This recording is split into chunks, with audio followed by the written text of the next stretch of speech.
been covering this fire for the past hour or more. This is over at Mead Boulevard, just to the west of Las Vegas Boulevard. And you can see from above, this building is just completely gutted out. Now, it appears that this building was unoccupied at the time. This is Canyon Electric. You can see they had plywood on the back of the back entrance here, the door there, and the lettering on the side here is just kind of faded. So I don't think that they're located here these days. But yeah, the Canyon Electric Company building is completely burned out, and as a result, Mead Boulevard eastbound is closed. That means that people coming off of I-15 are forced to take a detour over here at North 5th Street, and that'll get them down to Las Vegas Boulevard where they can swing around and make their way through. But it looks like this closure will take place for a little while longer with this building just completely burned out. Now we want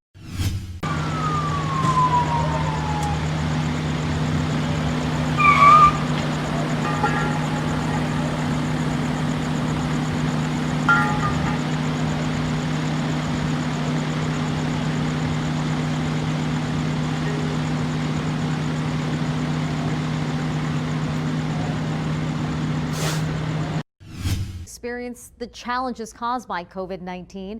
Now the state is trying to offset some of the costs so that people don't end up on the streets. News 3's Tiffany Lane is in the studio to explain. For tenants who are without work, it's been hard keeping up with the bills, and for landlords, they've experienced challenges keeping up with mandatory costs. But a new grant program next week could help alleviate some of that stress. My back is up against the wall. Henderson resident Laquita Edwards says she's never experienced anything like she has over the last few months. I'm very terrified. Edwards, a self-employed childcare provider, is out of work because of COVID, putting her 3 months behind on rent. And she says she hasn't been able to receive any unemployment benefits either. Right now I'm disqualified. I'm not understanding why, because I sent 1099 forms in, and I guess that's not good enough. With 3 kids, she's worried she may end up on the streets once September 1st hits and the eviction moratorium is lifted for non-payment. For landlords, that day couldn't come any sooner. That landlords, even though they weren't able to collect rent and do evictions, they were obligated to maintain the property and to comply with the leases. They have to pay HOA dues, taxes. Some landlords are worried about the long-term impact. They don't know if they're going to be able to keep the property. So what can help both groups? A $50 million statewide rental assistance program funded through the CARES Act is an option. $30 million of that will go towards residential rental assistance. How it works? Eligible tenants apply and the funds go directly to the landlord. None of it has to be paid back. While Edwards says this option is a good one, it won't solve everything. Is that going to cover the light bill? What about our own expenses as far as hygiene?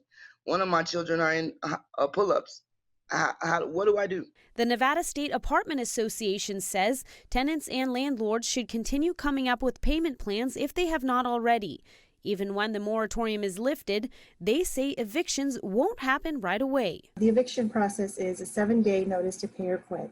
So they'll have 7 days, and those are judicial days, to file with the courts an answer to the eviction filing, and then they'll get a hearing.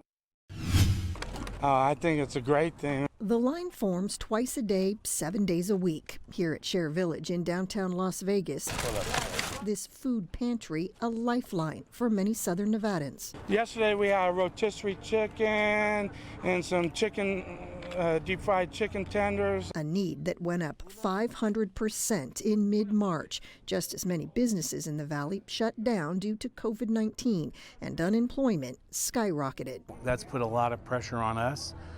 But the supply chain from 3 Square and Feed America and all the markets that we pick up from picked up equally amounts. Arnold Stock is president and CEO, who says the nonprofit is now helping well over 2,000 people a day.